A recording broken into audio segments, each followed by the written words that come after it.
Hi అండి, ఎలా ఉన్నారు? Welcome to Sivakumari kitchen. ఈరోజు వీడియోలో మనము పచ్చి కొబ్బరితోటి కాలీఫ్లవర్ తోటి కూర తయారు చేసుకుందాము. ఈ కూర చాలా చాలా టేస్ట్గా ఉంటుంది. ఎలా తయారు చేసుకోవాలో ఇప్పుడు చూద్దామండి.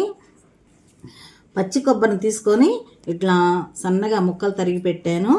చూడండి, ఇలా తరిగి పెట్టుకోవాలి. మనం మిక్సీలో వేసుకుని చక్కగా పొడి చేసుకుందాము ఈ పచ్చి కొబ్బరి ముక్కల్ని. చూడండి, నేను మిక్సీ జార్ తీసుకొని ఈ మిక్సీ జార్లో వేస్తున్నాను. చూడండి, నేను తీసుకున్న కొబ్బరి ముక్కల్ని చక్కగా మిక్సీ పట్టాను. ఇలా వచ్చేసింది, పొడి పొడిగా వచ్చింది. చూడండి, ఇలా వస్తే చాలా బాగుంటుంది. ఇలాగ మరీ మెత్తగా కాకుండా మరీ బరకగా కాకుండా ఇలా చేసుకోవాలి. అలాగే కాలీఫ్లవర్ ఉంది కదా, ఈ కాలీఫ్లవర్ని కూడా ఇలా ముక్కలు చిన్న చిన్న ముక్కలుగా చేసి పెట్టాను. తర్వాత ఉల్లిపాయ ముక్కలు చేశాను. పచ్చిమిరపకాయ ముక్కలు నాలుగు పచ్చిమిరపకాయలు తీసుకొని చీలికలు చేసి పెట్టాను. ఇలా చేసుకుంటే బాగుంటుంది. ఇప్పుడు నేను పచ్చి కొబ్బరిని 4 చిప్పలు తీసుకొని పొడి చేసుకొని పెట్టాను.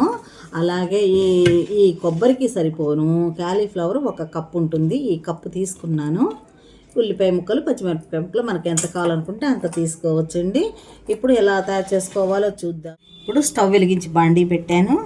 ఇప్పుడు ఈ కప్పుతోటి 1 కప్పు వేస్తున్నాను ఆయిల్.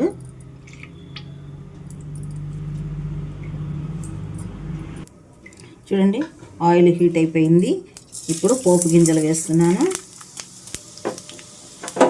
పోపు గింజలు కొంచెం ఎక్కువ వేసుకుంటే చాలా బాగుంటాయి.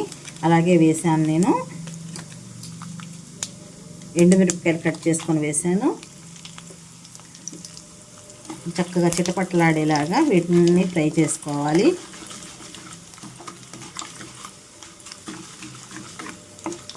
ఈ పోపు వేసిన తర్వాత అటు ఇటు తిప్పుకుంటూ కొంచెం చిటపటలాడేలాగా మనం ఫ్రై చేసుకోవాలన్నమాట. ఇప్పుడు ఇవి ఫ్రై అయిపోయాయి. నేను కట్ చేసి పెట్టుకుని ఉల్లిపాయ ముక్కలను వేసేస్తున్నాను. అలాగే పచ్చిమిరపకాయ చీలికలు కూడా వేసాను.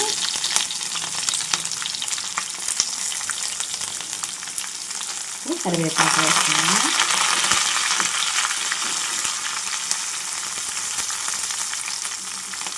వేసి అటు ఇటు కొంచెం తిప్పుకొని ఫ్రై చేసుకోవాలి. చూడండి, కొంచెం అటు ఇటు తిప్పుకుంటూ కాస్త ఫ్రై చేసుకున్నాం కదా. ఇప్పుడు కట్ చేసి పెట్టుకున్న ఈ కాలీఫ్లవర్ ముక్కలను వేసేస్తున్నాను.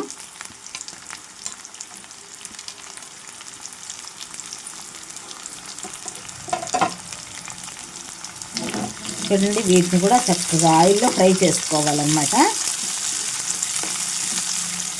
ఈ ఉల్లిపాయ ముక్కలు, కాలీఫ్లవర్ ముక్కలు చక్కగా ఇలా ఫ్రై చేసుకోవాలి. చూడండి, మనం వేసుకున్న ముక్కలన్నీ కూడా కొంచెం ఫ్రై అయిపోయాయి. ఇప్పుడు నేను అల్లం పేస్ట్ వేసేస్తున్నాను. ఈ అల్లం కూడా ఆయిల్లో ఫ్రై అయితే చాలా బాగుంటుందండి. ఇలా కొంచెం అటు ఇటు తిప్పితే సరిపోతుంది. ఇప్పుడు కాస్త పసుపు వేస్తున్నాను.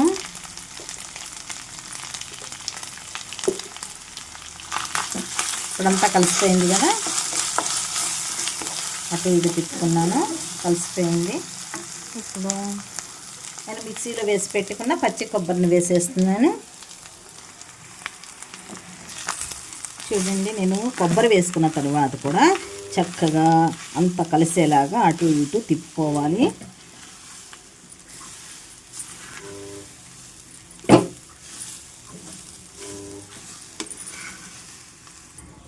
చూడండి, చక్కగా అటు ఇటు కలిసేలాగా అంతా కలిసేలాగా చక్కగా తిప్పేసాను. చూడండి, ఇప్పుడు సాల్ట్ వేసుకుందాము. ఈ కూరకి ఎంత అయితే పడుతుందో అంత సాల్ట్ మీ రుచిని బట్టి నేను 2 స్పూన్లు వేస్తున్నాను. మీకు ఎక్కువ కావాలనుకుంటే ఎక్కువ వేసుకోవచ్చు. ఇది కూడా సాల్ట్ అంతా కూడా కలిసేలాగా చక్కగా కలిపేస్తున్నాను. ఇది కొంచెం కలపకపోతే అడుగు మాడుతుంది. కాస్త మనము ఎప్పటికప్పుడు కొంచెం ఇలా ఇలా తిప్పుకుంటూ ఉండాలి.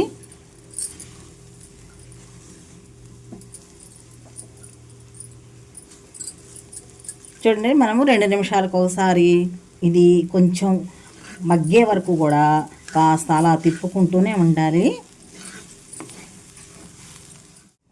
చూడండి, నేను వేసుకున్న కొబ్బరిని చక్కగా అటు ఇటు తిప్పుకుంటూ కూడా ఫ్రై చేశాను. ఇప్పుడు మనకి దోరగా కనిపిస్తుంది అనమాట, మనకి వేగినట్టు, మనకు కూర అయిపోయినట్టుగా.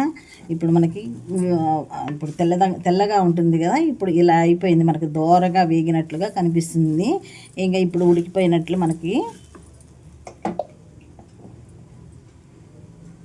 ఇప్పుడు దీనికి కావాల్సినంత కారం వేస్తున్నాను.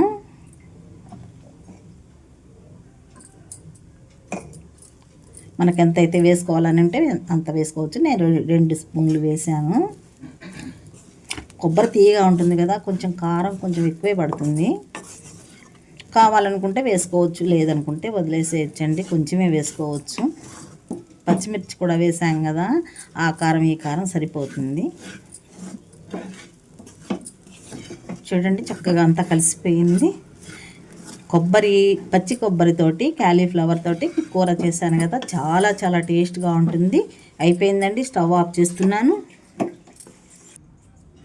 చూడండి, పచ్చి కొబ్బరి క్యాలీఫ్లవర్ తోటి కూర చేశాను. చాలా చాలా టేస్ట్గా ఉంటుంది. మనము టిఫిన్స్లోకైనా, చపాతీలోకైనా కూడా, దోశలోకైనా కూడా చాలా బాగుంటుంది. ఇలా చేసుకుని మనము టిఫిన్స్లోకి కూడా వేసుకున్నామంటే మనకు చాలా చాలా టేస్ట్గా ఉంటుంది. మీకు అందరికీ నచ్చుతుందని అనుకుంటాను. నచ్చినట్లయితే లైక్ చేయండి, షేర్ చేయండి. మరి ఒక మంచి రెసిపీతో కలుద్దామండి. Thank you.